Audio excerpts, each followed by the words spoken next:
Dusty Rhodes known all over the world. They don't need to look at my face, my clothes, to know who I am. They think they got the answers. I change the questions. Should I lay on the lawn and let him run over me with lawnmowers? Should I go to Africa and let him topple me with raging elephants? You can feel it too.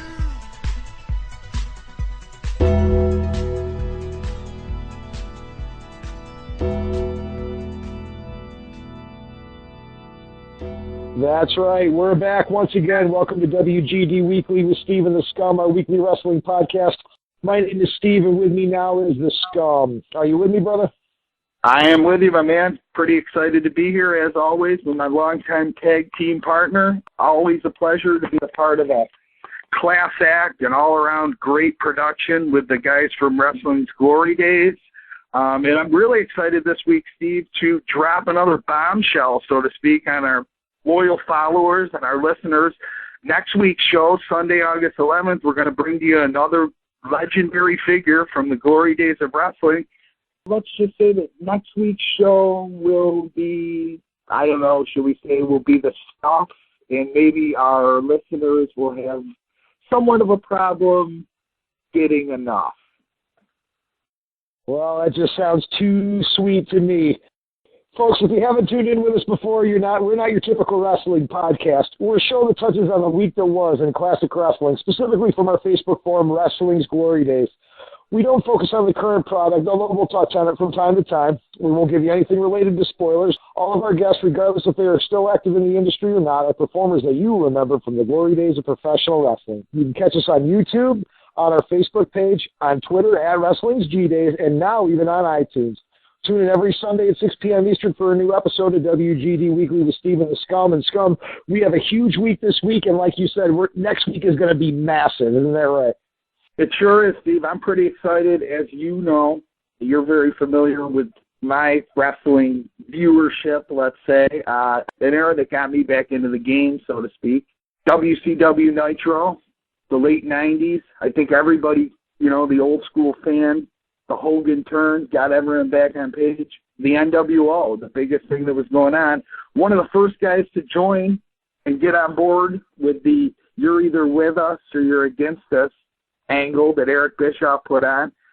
Our guest next week, Steve, is going to be five-time WCW World Tag Team Champion, card-carrying member of the Black and White, Buff the Stuff Bagwell next week, Steve. Marcus Bagwell is going to join us on the show.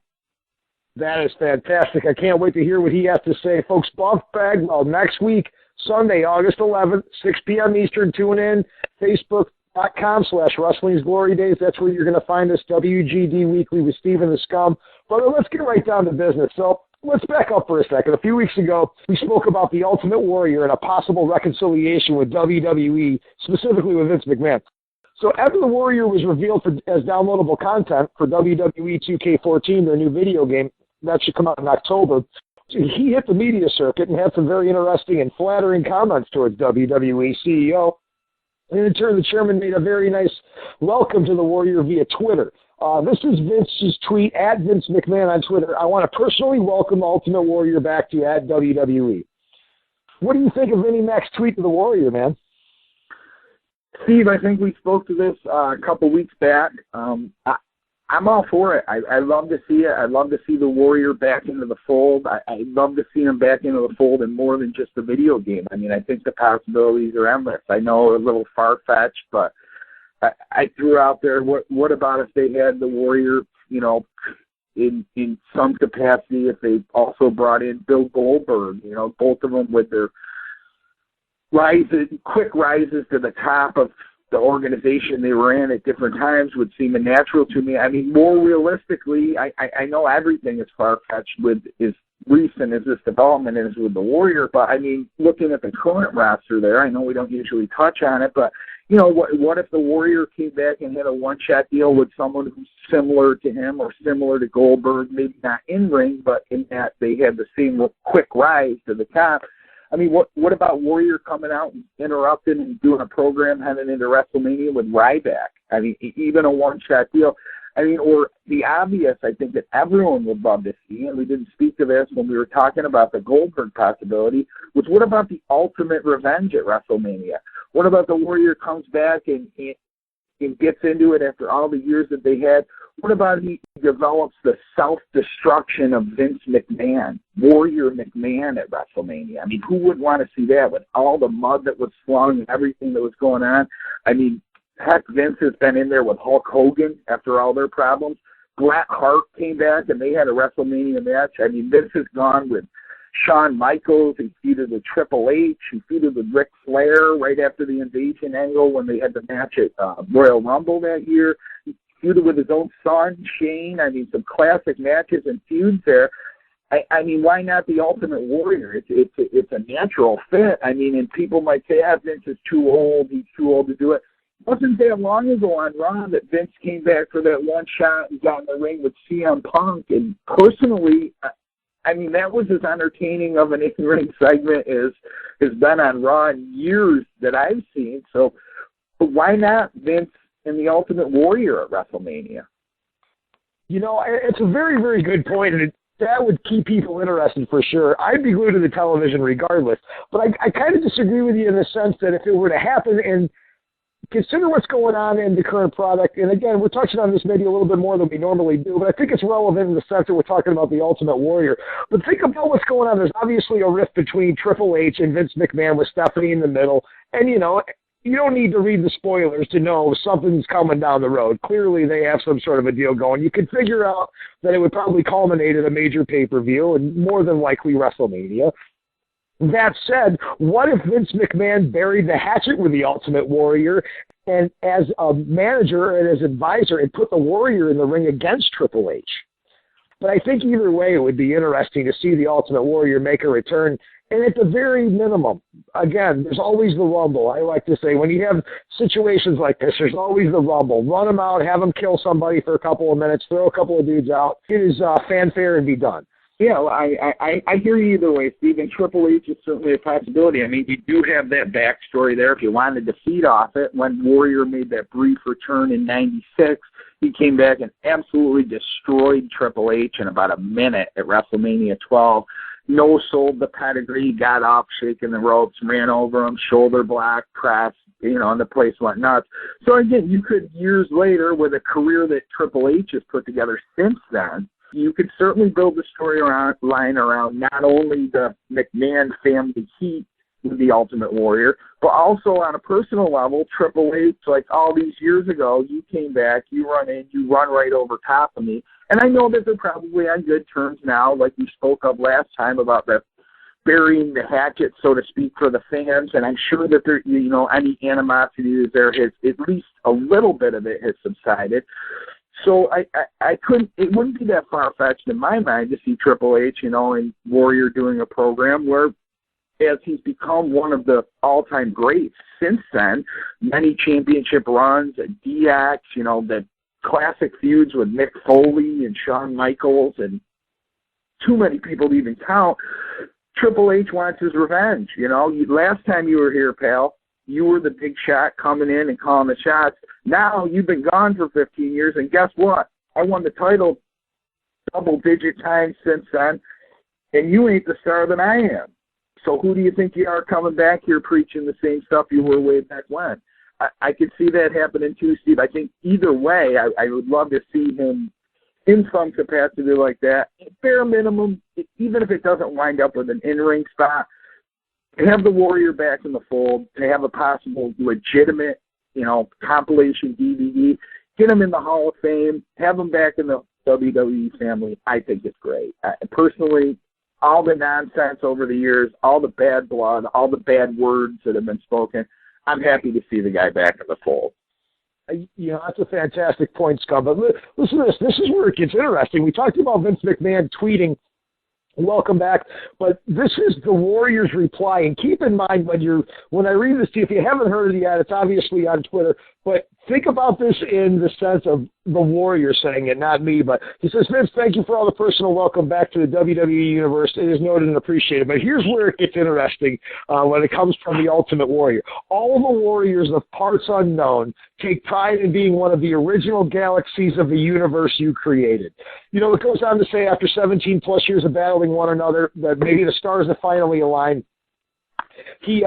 Let's see where he says, I am proud Ultimate Warrior is an iconic, immortal spirit in the universe you created. I know, Vince McMahon, you are proud too. The inhabitants of your WWE universe believe your personal welcome is an invitation of sorts. If so, consider this my RSVP with one condition. And again, Warrior needs to get his own peace of mind in here. Wisdom takes a seat at the table with us when we meet. But we each also leave unburied a slight edge of the hatchet we've carried over the years with other gutless and heartless God-fearing men urge us to lay to rest forever.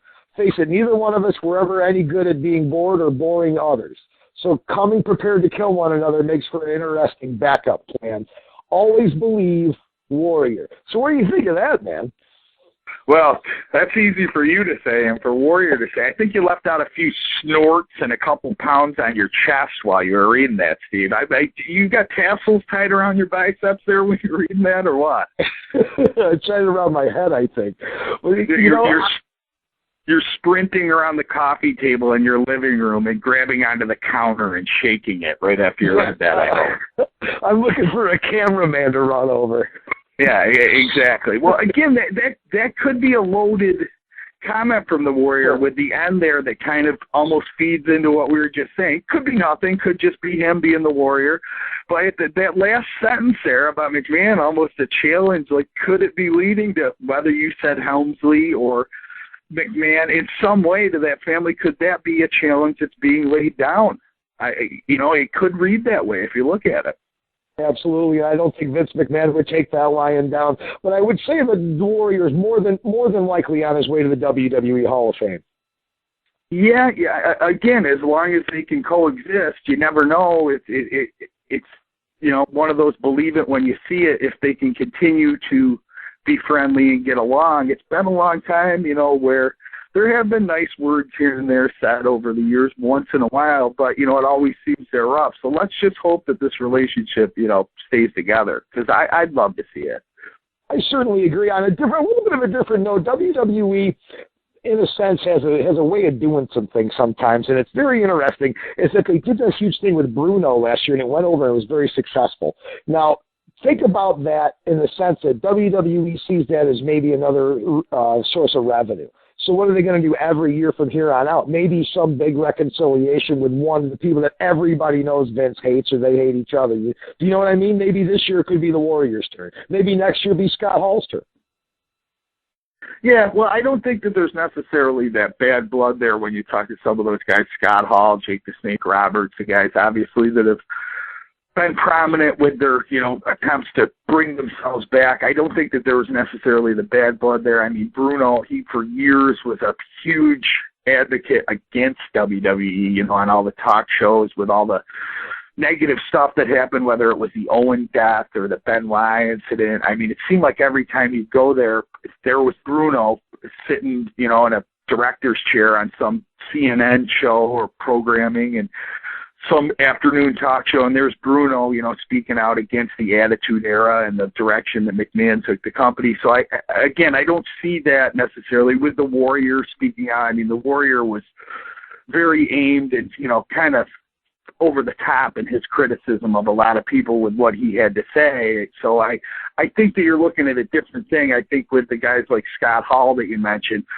I think that their falling out was more of their own doing. I don't ever recall him or Roberts or anyone like that saying much too bad or anything about Vince. I think Vince tried helping guys like that, with the putting them through the rehab programs. So I think it would be less a reconciliation as it would a rebirth of those guys, like kind of getting a grasp on their own lives and in bettering themselves in order to get back, I can see your point there. But they've spent hundreds of thousands of dollars on rehabilitation for guys like Scott Hall and stuff. So, I mean, and you're not getting $1 on your return. So somewhere along the way, somebody's upset about that. But I know what you're saying, and it certainly is going to be a metamorphosis from getting into the drudgeries of drug addiction and where you're at with drugs and alcohol to being back in the big league, so to speak, and being back in the limelight and back on live TV, which I'm sure they all want to do. But, we're going to move on to our Hall of Fame here. It looks as though we got a couple of new members of the Hall of Fame this past week, Scum. First and foremost, the Phenom, The Undertaker, WGD Hall of Famer. Yeah, I mean, well-deserving. Again, it's tough with it when you're just starting the Hall of Fame. I think that you got, you let the fans vote in, and there's so many names that I'm sure will eventually be in there.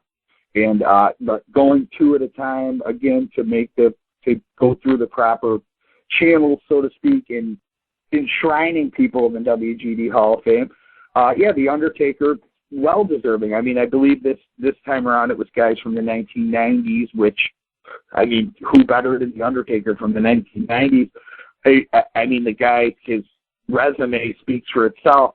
A little-known fact on the Undertaker, Steve, that people might not know about is when he first came in, when he was leaving WCW, he was in the Hulk Hogan movie, Suburban Commando. And Hogan had happened to see him in WCW in his work, and he was in that movie. And it was Hulk Hogan that offered The Undertaker, why don't you come on over and meet with Vince? Like your stuff's great in the ring. I'm sure he could do something with you. So little known fact there, it was the Hulkster that brought The Undertaker to the dance in WWF. Then he had the big debut at Survivor Series. First night on the job, even before Paul Bearer, he had Brother Love walk him out. He was Ted DiBiase's surprise partner. He comes in the ring, and how do you make a splash? He makes a splash by he pins two future Hall of Famers. He pins Coco Beware and, ironically enough, another man we're going to talk about here in a minute that just went into the WGD Hall of Fame, the American Dream, Dusty Rhodes. I mean, how old the debut there? He's got, obviously, everyone knows about the streak at WrestleMania. I mean, he transcends eras with the guys that he's fought at WrestleMania. I mean, whether the matches were great, and, I'm not going to list all 21 or 20, however many he's run off there at Mania, but, I mean, he's fought Superfly Snuka, King Kong Bundy, Shawn Michaels, Triple H, Ric Flair, Kevin Nash as Diesel, Jake the Snake Roberts. I mean, even to this year, I mean, CM Punk. I mean, you talk about the difference in eras and the difference of guys that he has, like I said, transcended in that streak. I mean, it's amazing. The different matches that this guy's been involved in. I mean, think about the different matches that came about because of The Undertaker, Hell in a Cell, the casket or the coffin match. Buried Alive. Buried Alive. I mean, I personally remember Fully Loaded in 99. I was in the crowd when he fought a First Blood match with Stone Cold Steve Austin. The Mankind feud, I mean, what a feud that was. It just raged on and on. He sort of brought legitimacy to Mick Foley when he first came in as that Mankind character. I mean, the Boiler Room matches, just out of this world. Great stuff. I mean, there's so many. He's done so much. There's so many forgotten matches even. What about the first Hell in a Cell with Shawn Michaels, or even the Bret Hart SummerSlam 97 match with Shawn as the referee? I mean, some of those are forgotten. A great feud with the late, great Yokozuna. I mean, was out of this world feud that they had at that point in time. I mean, this is a guy, he's feuded with the Ultimate Warrior, he's feuded with Ric Flair, he's feuded with Jake the Snake, he's feuded with The Rock, he's feuded with Triple H, he's feuded with the McMahon family. I mean, pretty much, the guy's done it all. Heck, he was the first ever main event on Monday Night Raw. I mean, if there's anyone that's deserving of a Hall of Fame nomination, and I'm sure whether it's while he's still active or the minute that he decides to hang him up, he'll be in WWE's Hall of Fame too, Steve. Oh, absolutely. A couple other things of note that I'd like to mention about The Undertaker. First person I've ever seen publicly crucify another human being and put Buck Zumhoff in a body bag. So both of those things are great things as well, and certainly two more reasons for him to get into the Hall of Fame. But along the same lines, you actually mentioned them there, Shawn Michaels. HBK gets in this week along with The Undertaker, Scum. Yeah, another no-brainer there. Before we move on, if I could get back to that last comment you had there, and I got to ask, just because a few weeks ago when we talked about his personal life, funny that he would come up again. You probably wouldn't think that he ever would, but when he put him in the body bag, did he also put that boom box in there with Zumhoff, or with Zumhoff in there, rocking some Skid Row or some late 80s, early 90s Poison while he was getting carried over the shoulder in the body bag? That's an entirely different question, I suppose. Yeah, more like sister, I guess. Yeah, anyhow, back to Shawn Michaels. I mean, Mr. WrestleMania. Again, a little backstory. Another legend, the now famous turn on Marty Jannetty in the barbershop when he put him through the window, kind of sparked his career. He was looking for a name, he was the pretty boy. He was a bad guy, your classic. They put him with Sensational Sherry to begin with, but I, doing a little homework, found out the Heartbreak Kid, that moniker, came from another legend, Curt Hennig, Mr. Perfect. What do you think about the Heartbreak Kid?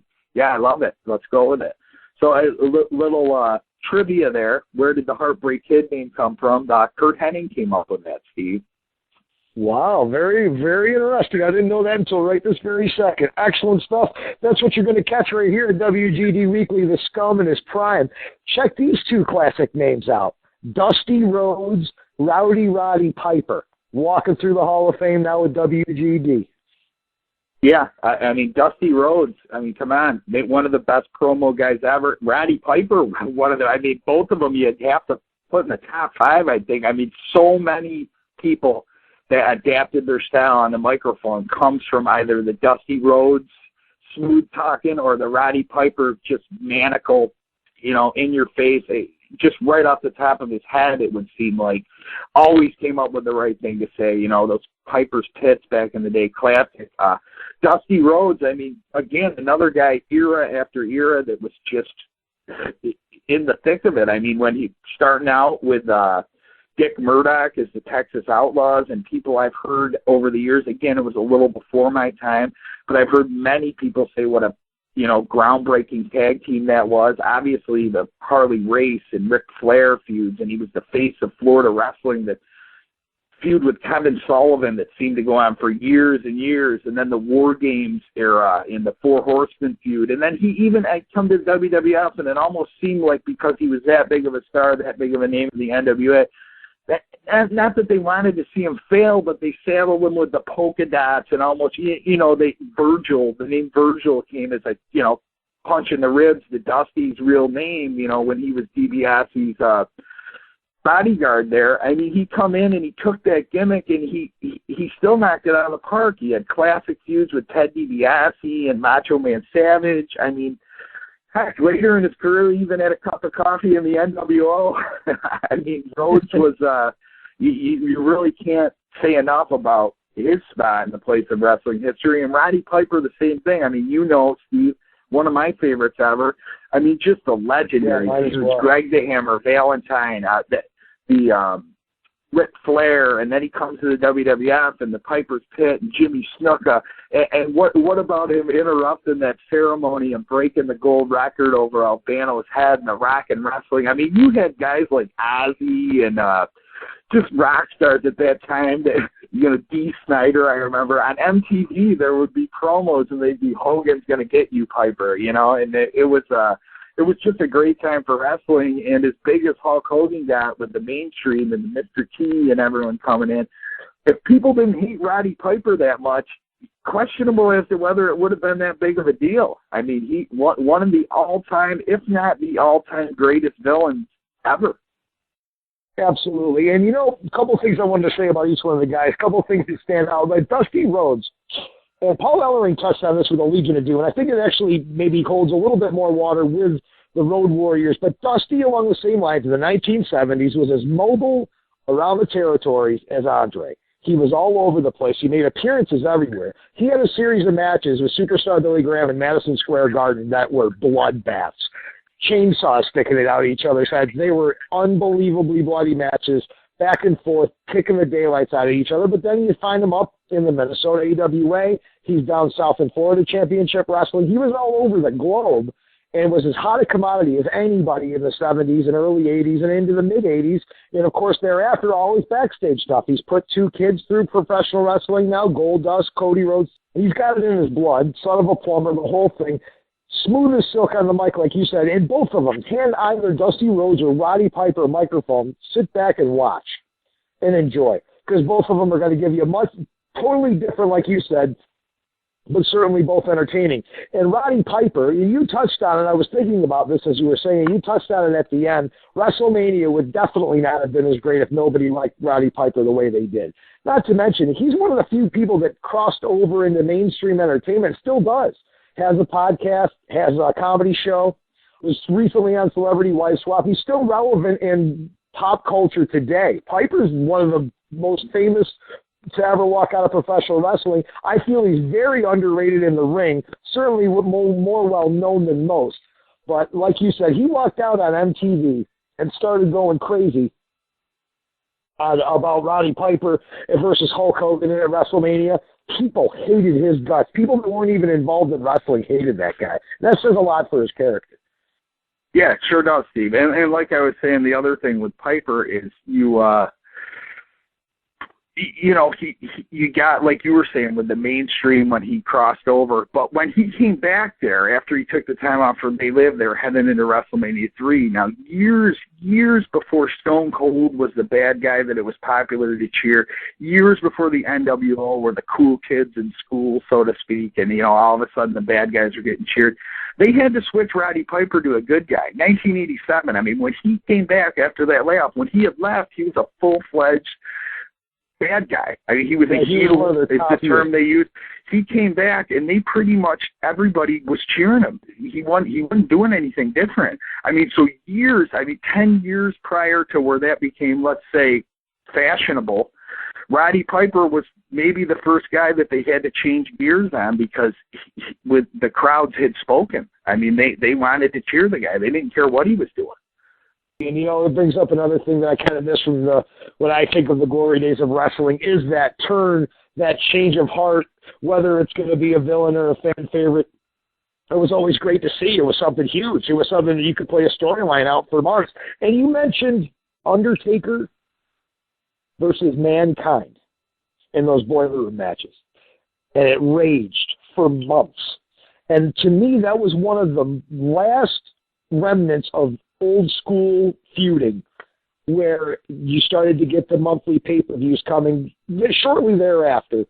And then, of course, the attention span drops and drops and drops. And now you got 3 and 4 week rivalries that essentially don't mean anything. And that's one of the big things in today's product that I'm very much not a fan of. Like, I'd like to tune in. Like, you knew Tully Blanchard and Magnum TA hated each other for years. Nikita Koloff, another hated. You know what I mean? Like, I think that's something that's missed now. But, we're getting a little bit off subject, moving on. There's some other guys that got snubbed this week from the Hall of Fame ballot. And I know Charles is our curator. He said that the race was as close as it ever has been. This is the closest round to date of voting. These are the guys that didn't make it in on this ballot. Razor Ramon, Scott Hall, DDP, Diamond Dallas Page, Mr. Perfect, Kurt Hennig, Sting. He was the closest to actually getting in, but just missed it. And the Ultimate Warrior. All those names got the snub on their first ballot, Scum, similar to baseball, I guess. The purist out there not wanting to put some big names on their first go-around on the ballot. Well, Steve, I think I touched on that a few minutes back. There's so many guys when you're starting something along the lines of a Hall of Fame, unless you're just going to put dozens in at a time. And I like the method that your fellow admin Charles is going at the Hall of Fame with. He lets the readers, he lets the followers, he lets the listeners have their say. They vote him in. I'm sure all of those guys at some point find their way into the Hall of Fame. It's just a matter of there's only 2 at a time. So, I mean, I don't necessarily think that Scott Hall or Kurt Hennig or Sting, who you were saying was the closest to get in, or the Warrior, I'm sure they'll be there at some point. It's just a matter of there's only so many sets each time that get in. So, I think the readers should have their say there, and I like how it's going down.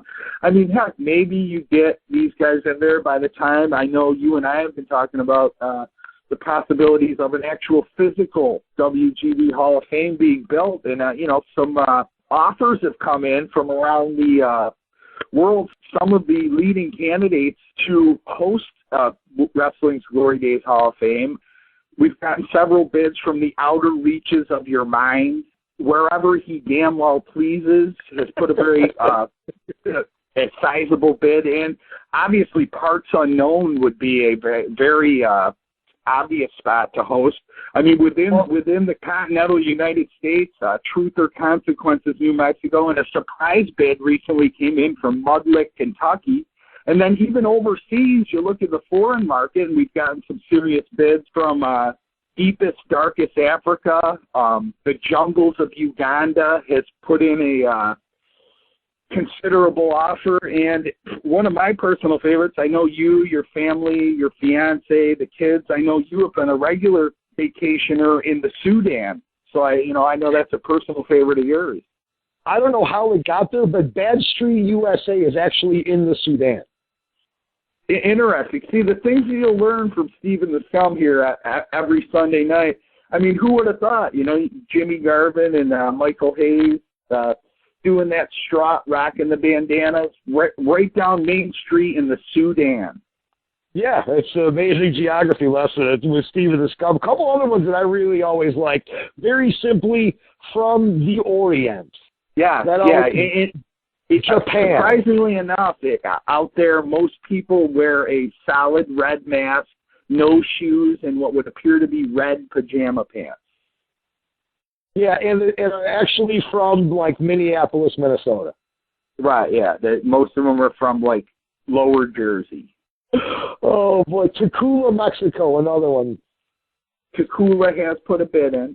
Yep. And on that note, there is not if I could quote the great Jesse Ventura, from what I've heard, there's not a taco salesman in Tijuana that wouldn't sell his mother down the river to get that Hall of Fame building there. So, well, it's funny, Marietta, Georgia, and I've heard the Andersons say the same thing. All right, moving on from there. So Matt, one of our other admins, he put up a good post, and this is something that I know you and I both knew about from reading Chris Jericho's book. He goes into detail in it. But Chris Jericho and Bill Goldberg got themselves into a little scuffle one night in the WWE locker room. This was after WCW. Now, there's some backstory here. Basically, Goldberg was upset with Jericho because he wouldn't agree to let Goldberg squash him on free television after a few weeks of Jericho getting the best of the big guy on Nitro. Jericho calling him Greenberg and claiming fake victories over him. At one point, he had the fans actually keeping track at 1-0, 2-0. Jericho was awesome back then. So they get to the WWE, and they get into an argument in the locker room one night. And this is actually a quote from Chris Jericho. He says, "I took him to the ground and put him in a front face lock, thinking I'm going to hold on as long as I can until he gets up and kills me. I just kept squeezing in. If you push someone's chin into their chest, you can knock them out, and that's what I was doing. I said, come on, Mr. Mixed Martial Arts, Mr. Tough Guy." So, this goes on. Finally, this thing gets broken up. Someone has Jericho by the arms, but Goldberg somehow manages to just be standing there. So he's still coming. And now this is another quote from Jericho. "And he grabbed me by my hair. He just started pulling my hair. So my friends finally let me go, and I pie-faced him back, and he just stood there. It was ridiculous." So I called him an asshole, and he goes, Bill Goldberg back to Chris Jericho, "Your mother's an asshole." At which point, Booker T pops in and just says, "Did he just say your mother's an asshole?" So Scum, mama jokes aren't funny when it comes from a guy the size of Bill Goldberg, when he can come out and pound his head into a locker and bleed out of his skull before the match and pull a guy that's half his size by the hair. I guess Jericho, in reading his both of his books, he talks about that in one of them, and I think he would be the first to admit with a guy the size of Goldberg.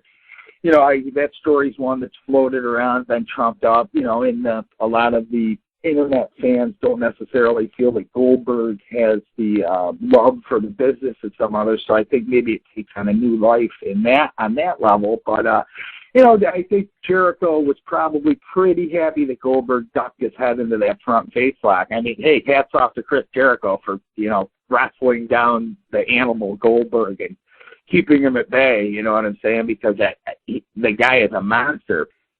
He goes to that tackle, Jericho loops under. Again, I don't know. I wasn't there. I can't speak for that, obviously. But, personally, at that point in time, if the story would go, it said that, once that kind of incident erupted, Goldberg and Jericho were able to kind of put whatever differences they had from years gone by gain a little respect for one another. And they actually worked a program that led to a pay-per-view match when Goldberg had first come into WWE. So, hey, maybe sometimes it's good to get those emotions out, maybe throw each other around, pull some hair, call somebody's mother an asshole, and move on, I mean, at that point in time, you were speaking of Chris Jericho, like WCW days, where the Goldberg feud that never really was, even though they built it up for a while and there was never the match.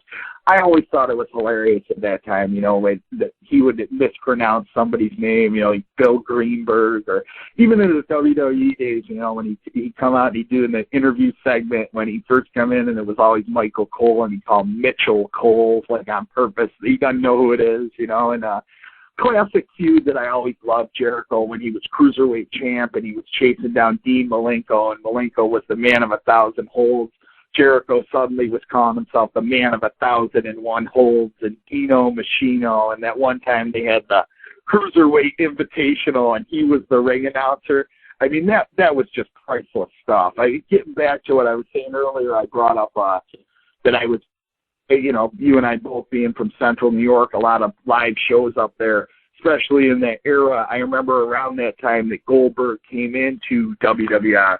I was at a house show with my son in Syracuse, New York, and Jericho had a highlight reel with Kevin Nash. And again, it was a house show, not televised, and the whole place is chanting Goldberg, the classic chant. And Jericho corrects the crowd, and he says, you can chant all you want, people. Goldberg don't show at a house show. And then staying in the same sense of humor, Nash comes in, and he's kind of pointing him down as Jericho's ridiculing. Another kind of tip of the cap to the classic internet lore. As Nash stepped over the top rope, he tells him, Whoa, watch yourself getting in there, big fella. I don't want to see you pull anything, buddy. So always a great sense of humor. I mean, speaking of those WCW days, something that we were going to touch on here before we sign off, a couple more things we wanted to touch on. But you remember Jericho used to do when he was in WCW, always a rock and roller, kind of another tip to the cap, like I was just saying. He used to do that stomp, the march, like Gene Simmons and Kiss, and he'd follow it with the "Come on, baby," and he kind of incite the crowd, and things like that people remember that aren't necessarily your in-ring work, but, I mean, over the years, kind of leads us to our guest next week as well. I mean, Buff Bagwell had a similar taunt with that ridiculous strut and dance, which you would wind up with a big toothy smile and the double arm flex. I mean, think about it, Steve. Over the years, some of the guys who made a mark, not necessarily with their wrestling moves. I mean, yeah, they made a mark in the ring too, but the guys who had those different walks or struts, I mean, obviously Ric Flair, Jeff Jarrett, and go back to the days of Gorgeous George and Buddy Rogers, Jackie Fargo, and the struts. I mean, Mr. McMahon and that animated walk when he comes out. We spoke earlier about Michael Hayes and Jimmy Garvin. I mean, heck, remember Brutus Beefcake? When he first came out for a while, no one knew who he was back in the mid-'80s. He would just come out there and strut around the ring and then leave. No one even knew who he was at the time. I mean... Oh, man, that's great. I forgot about that. Beefcake just coming out with, like, those purple striped leopard skin with, like, patches of silk or whatever. Yeah, but there's a lot to be said there, Steve. I mean, those are guys who are remembered. I mean, again, they're remembered for their great moments in the ring. But it's an interesting thing in wrestling, the guys who had those things, whether it was a walk or and people related to it. I mean, again, when you think of Jeff Jarrett in the Double J days, I mean, I know it was kind of a foolish, the country singer thing, but that really slow animated strut and then the double, peace sign at the end of it. I mean, we've talked about on here how big of a fan I am of Andy Kaufman, him doing the strut around, whether it was in the ring in Memphis or in a comedy show or on Saturday Night Live, the strut with the point to the head, and the guys like that. I mean, even your wild men, like the untamed, the crazy guys. You remember George the Animal Steel with that crazy, hand over his head, chasing people around. I mean, couple favorites of yours, Bruiser Brody and John Nord, the Berserker, and the Stomp and the Huss and the Bushwhackers and that walk that they did. I mean, even guys like that it's not a strut, but for the maniac persona that they had, those guys were made it, and people would remember. I mean, heck, in the early to mid-'90s when they came on the scene, there were kids all over the country doing that ridiculous bushwhacker walk. Oh yeah, I think I've done it at parties as recently as 2013. I mean, I do it. I'm doing it right now, Steve. I mean, there's many times, you and I out hitting the aisles of the local grocery store. I mean, we're walking through the place doing the bushwhacker bounce. I mean, outside every now and then, stopping to take out a shelf stacker when I throw you in a headlock and run over him with a battering ram, and then right back into the walk. Make sure your hat's on just a little bit sideways. That's right, and take a bite out of the brim. Dude, those guys were the best. And you know what? The best thing about them is the irony of their characters in the WWE. They went from being two of the most bloodthirstiest, savage dogs in the ring to, like, cartoon characters, and people loved them. People went nuts for the Bushwhackers, man. It was crazy. It's crazy to see going from the sheep herders to the Bushwhackers. Their popularity went through the roof. Yeah, I think a lot of the classic fans, I know yourself as well, but it's crazy and as some of the classic violent matches the sheep herders had. I think a lot of people were probably a little disappointed with the cartoonish aspect they had of them, but I mean, you can't deny it. Watch some of the old footage. I mean, YouTube obviously is a great outlet for that. People loved them at that point in time. Again, it would have been great had they eventually had like the bad guy turn and they turned back into the bloodthirsty animals. But again, they were as popular as anybody in a time where, the gimmicks were over the top, granted, but people loved them at that point in time. I mean, it's tough to deny. And not to get off track here with as far as what I was bringing up with the different walks like the Bushwhackers and things like that. I mean, it's always been intriguing to me, the guys who. I mean, think about it. They no matter who they were, no matter how legendary of a performer, what they did in the ring, hour-long time limit draws, classic title matches. A lot of guys, no matter who they are, people, when they think of these performers, a lot of times the first thing they think of are these things. I mean, even if it wasn't a walk, I mean, even the hand size. I mean, think about the NWO with the hand size. Again, getting back to next week, we got Buff Bagwell on. The NWO, think about how many times you're still friends of mine, and instead of a handshake, we throw up the wolf pack and tap the fingers. I mean, the poor baseball players do it when they hit home runs still. I saw it last night on highlights. Sure. I mean, the Four Horsemen throwing the fingers up, the Dudleys and the 3D, another ECW, the Triple Threat back then, and their hand signs. Bret Hart with the Stampede horns up on the second rope. Heck, Austin flipping the bird at people. Hogan leaning over the ropes and cupping his ear. Macho Man with the finger wag. I mean, even DX with the suck it, the crotch chop. I mean, how many times did you see people doing the DX, the crotch chop, just in general, in public, on television, in other sporting events? I mean, people doing the Diamond Dallas Page, the Diamond Cutter side. I think years later they gave credit to, I don't know what rapper or whatever, but he was doing that 5 years before it became cool to do it in the NBA, And that's initially, I believe, Karl Malone, that when he, eventually got involved, I think that was where that came from in the NBA. Yeah, well, as recently as a couple of weeks back here at the All-Star Game, the Home Run Derby, Jonas Cespedes wins it from the Oakland Athletics, and what's waiting for him as he walks off the field, his teammates are standing there with a brand-new WWE title belt to put on this guy. Yeah. It's all over ESPN. I mean, wrestling is in the lexicon of American sports, whether people want to believe it or not, and all of those hand signs cross over specifically to, like, the NFL, Major League Baseball. What was Aaron Rodgers doing for the better half of 2 years? Hopping in the end zone and doing I want the title shot across the chest. Not a discount double check. I think there's about 300 pro wrestlers that are going to storm the set one day and destroy that place for using the classic give you the strap sign from wrestling 20 years before ever it hit mainstream America. It's very interesting, though, because it's all over the place. And if you're a wrestling fan, you see it and laugh.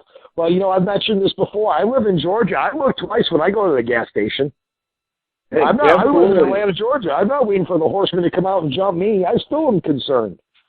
Yeah, you never know when someone's waiting in the wings behind the pump with a tire iron. Getting back the inner heel in me, and you know that rages forth all the time. Steve was hoping that All-Star Game incident when they were waiting with the belt. I was hoping he came over, reached his hands out, and somebody sculled him with it, and then jumped on him and started choking him out. It would have been a good heel turn by the American League turns on their. On their like players. Miguel Cabrera crowns him with the belt and then steals the lot, like the money he won for the All-Star Game home run derby, steals it. Sure, Cabrera spikes him with a pile driver on top of the belt, and then Prince Fielder meets him with a big splash. Speaking of sports and teams, and you mentioned this the other day, this stuck with me for a couple of days, and I want to take a couple of seconds to talk about this. You were listening to a podcast by one of the members of the Washington Redskins, and I forget his name, you mentioned it, and Bill Goldberg is a celebrity that comes on every week and helps him with the football picks. Now, you tell the story, but I definitely wanted you to bring it up about Bill Goldberg choosing an all-wrestling football team. Yeah. Well, it just was funny to envision the lineup that he named. I believe the name of the show is Fourth and Pain. And again, the name of the player escapes me. I've listened to it. It's a great show. I mean, they always have great guests, and it's a good listen for sure. But anyway, apparently one of their listeners had suggested that they gave the suggestion of, who would you put on an NFL or on a football field compromising a team of all professional wrestlers. So they asked Goldberg about it when he came on. In the names, again, he admitted that he wasn't super familiar with the current rosters, so he named a team of classic performers. And one of the first things he said that I loved was, I don't know if there's a football background there, but somewhere on my defensive line I'm putting Mang and the Barbarian, which I just immediately I'm like, all right, this is going to be good. So then he runs. Hold on one second, Scum. I'm just going to help build this scenario. We're going to work from the inside out of the defense. You got Mang at nose tackle, and we're going to run a 3-4 defense and put the Barbarian at defensive end right to his left. Go ahead. Right, there you go. Now, I misspoke there because the first person that he said was not those two. The first person that he said was an obvious choice. He said, my first draft pick would be Ron Simmons, who was a All-American, who was in Goldberg, spoke his praises on the football field, and that is an obvious choice. So you got Ron Simmons on there. You got Mang and the Barbarian. So he moves along to the rest of the team, and he's thinking, he's like, well, I have to put Lesnar on there. He says John Layfield, JBL, and so then the guys who are interviewing him are like, wow, these are some serious tough guys that you're naming here. So then he gets into the part that's a little more old school, and he's naming some more guys into this defense. So he says, first off, he hadn't named any offense at this point, and he dares people. He says, I'm giving the ball to Jimmy Snuka, and I dare someone to tackle him. Dare him. He says, so then adding to his defense, he adds Ernie Ladd, Bruiser Brody, and we were laughing about this when we were talking about it the other day, Steve.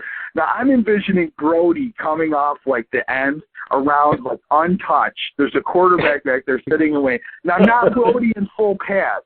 Brody in nothing but his trunks and furry boots, hair flying, blindsiding with one of those hits to the back that just, folds a man in half, and then him just stomping around, hitting one knee over the man, screaming hot. Stomping to the quarterback and hitting him with one of those huge boots to the face. Right, yeah. The quarterback turns around and walks into a furry boot under the chin. You can only hope it's Mark Sanchez. But anyway, keep going. I know there's a lot more. Well, that defense right there, and at this point, I think some of the other guys are escaping me, but, that's about a full defense. Pretty much another thing that I thought was funny is I think that the only offensive guy I think you named was Snuka, so you're pretty much like on the playground when you're a kid. Snuka's hiking the ball to himself. Again, no pads, no shoes. in people, like he's running around, leapfrogging people as he goes down the field, as he heads for the end zone. Oh, you know who I forgot, Steve, is they asked him who would you name the kicker, and I thought this was pretty funny, he said, I'm not sure why, but I think I named my kicker the Disco Inferno. And following that, they had a laugh out of it, and Goldberg said, which this is funny too, obviously the man's pretty famous. He gets stabbed, and people are like, wow, you're the wrestler Goldberg, right? Or when they come up to him, not saying his name, actually, like, hey, good to see you. You were one of my favorites of all time, aren't you? And he says that whenever somebody approaches him and says that, he says, yes, I am. I used to be in WCW. Nice to meet you. I'm the Disco Inferno. So Goldberg was having a little bit of fun there with the whole football thing, but quite the team. I'll tell you what, I'll take that defense on the field any day of the week. All day long. That's better than 3/4 of the defenses in the league right now anyway. A couple other guys have go that I think I would want on my team. Dr. Death, Steve Williams, Terry Gordy, and I have to say Wahoo McDaniel and Blackjack Mulligan. Yeah, well, I think Wahoo and Dr. Death obviously have backgrounds there, so, I mean, they would have been Mulligan great choices. Too. Mulligan as well, right. Again, when you go there, it would be interesting to see that team. I think Brody was a part of it, but what if you had on the other side of the ball some of those great West Texas names, Tully Blanchard and Tito Santana and the Funks and all the guys that went through Ted DiBiase, all the guys that eventually wound up in the ring. He was a guard. Manny Fernandez was a guard on that team. Right, Manny Fernandez, like on the offensive line with a cowbell taped up to his forearm. You know who I'd like to see in the backfield with Snuka? Yokozuna. Right, yeah, third down, short yardage guy. Yokozuna coming up the middle. From a one. Yokozuna coming at you. You're done. He's winning that battle every time. Snuka leading the block, and then out of nowhere, Fuji like hitting the pursuing defender with salt in his eyes. Yeah, how about your tackles? You can have bookends of Earthquake and Tugboat. Sure, absolutely. Get Bundy on the line. Oh, that another guy, speaking of which, that he said he put right at center was the Big Show. That's right. He's eating up the whole interior line. Oh, yeah, absolutely. But you get Bundy on the line, like you said, get Earthquake out there. Yeah, I mean, you'd be hard-pressed. That would be a quarterback that I would think would have an awful lot of time to set up in the pocket. Yeah, he's back there making a sandwich and, checking his Twitter. Speaking of which, don't forget to check our Twitter page, at Wrestling G Days. Catch us on YouTube. Catch us on iTunes. We're just about running out of time, folks. Tune in every Sunday night at 6 Eastern to tune in to WGD Weekly with Steve and the Scum. Next week, Sunday, August 11th at 6 o'clock, we got Buff Bagwell in the house. Can't wait to interview with him. Any last words, my brother? No, not really, Steve. Again, always a pleasure. Thanks to our listeners. Thanks to our followers. Thanks to all the guys that are doing all the great work over at Wrestling Glory Days on the Facebook forum. Be sure and check them out. Like you said, check us out on YouTube. Check us out now on iTunes, which is a new development that we're excited about. Next Sunday, August 11th, is going to be a huge show. We got Marcus Buff Bagwell, 5-time WCW World Tag Team Champion, card-carrying member of the NWO, controversial at times, but I'll tell you what, just in speaking with him, heck of a nice guy, was very accommodating to us, and we are really looking forward to, you are not going to want to miss this. A lot of great stuff.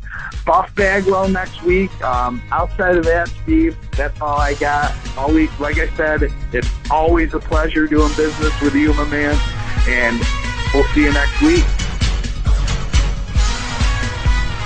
Hey, this is Scott Hudson, and you're with Steve and the Scum on WGD Weekly. Was, without a doubt, the worst episode ever. Rest assured that I was on the internet within minutes, registering my disgust throughout the world.